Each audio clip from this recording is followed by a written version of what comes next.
When I first started getting into growing peppers, I wanted to grow everything. I wanted to grow every variety there was, but I was limited on space.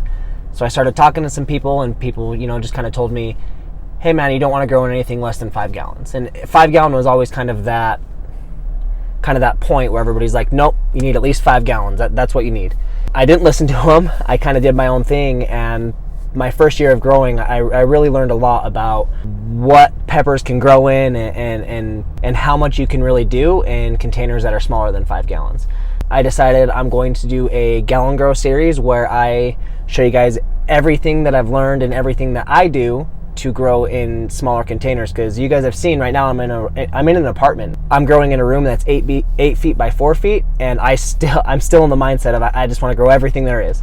I've got about 20 plants growing in 1 gallon pots, and I'm here to show you guys exactly how I do that. So what I want you guys to do real quick before we get started is subscribe to the channel and then turn your notifications on, so that way throughout this series, every time I upload a video, you'll be able to see it first. Let's get started.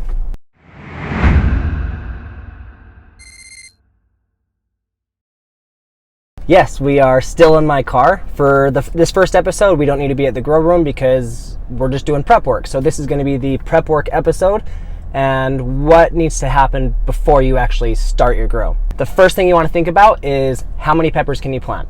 So I want you to look at the area that you're going to be growing in. What size area do you have, whether it be in a corner of your apartment, in a grow tent, in a closet, whatever it might be. Figure out how many small containers, whatever containers you're going to use. For me, I'm using 1 gallon grow bags. For me, I did the math on, okay, my grow bags are 7 inches. How many of those 7-inch pots can I fit in this space that I have designated for my 1 gallon grow? So I went through and I was able to grow 20. That's when I started on the next step. First, you need to figure out how many you can grow. For me, I squeezed as many as I possibly could in there. I barely have room to walk. There's no room in between the pots. So there's definitely some challenges with that. Sometimes I have to move pots around and stuff. Think about that when you're planning. Think about, do you want to grow as many as possible and to where you have to maneuver every time you get in there? Or do you want to grow it to where you can just walk in and out without having to move anything? That brings me to point number 2. I want you to ask yourself, why am I growing? When I first started this season, the main thing I just wanted peppers to have around the kitchen. So I didn't need to be growing super hots or anything like that. I was only able to fit, I think it was 4 or 5 peppers at the beginning of this season, because all I had was a small little tent. I didn't have the room that I have now.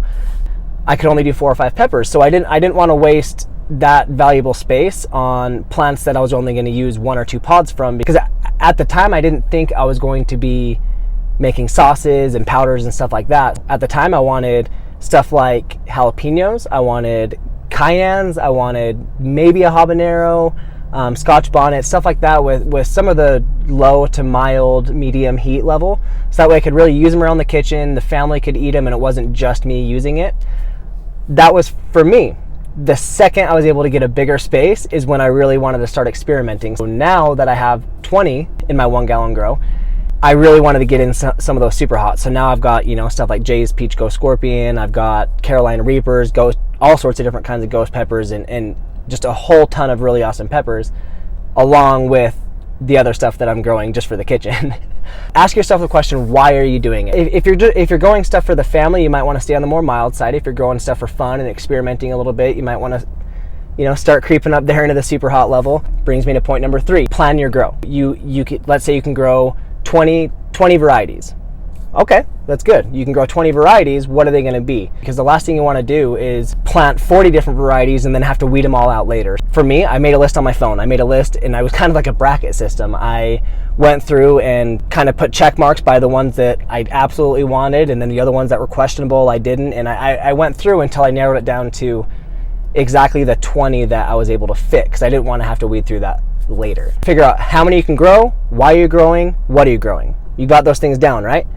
Once you have those things down, it's time to plant. Get yourself some soil or potting mix. It's not super important at this point because it's not what they're going to be in permanently. For me, I like to use a soil that is going to be kind of more fluffy and airy. Maybe it's got some perlite in there. So that way you got some good drainage. Roots can start growing really easily. So for me, I do the double cut method. So I'll go ahead and put a little card in one of these corners here that I've got a video on how I do the double cut method. And that's kind of how I do my seeds every single time. I love it.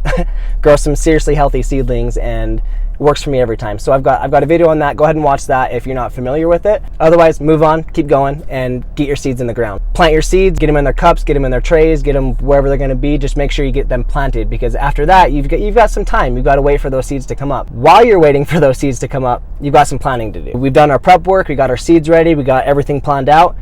Now we got to prepare for when they come up out of the soil.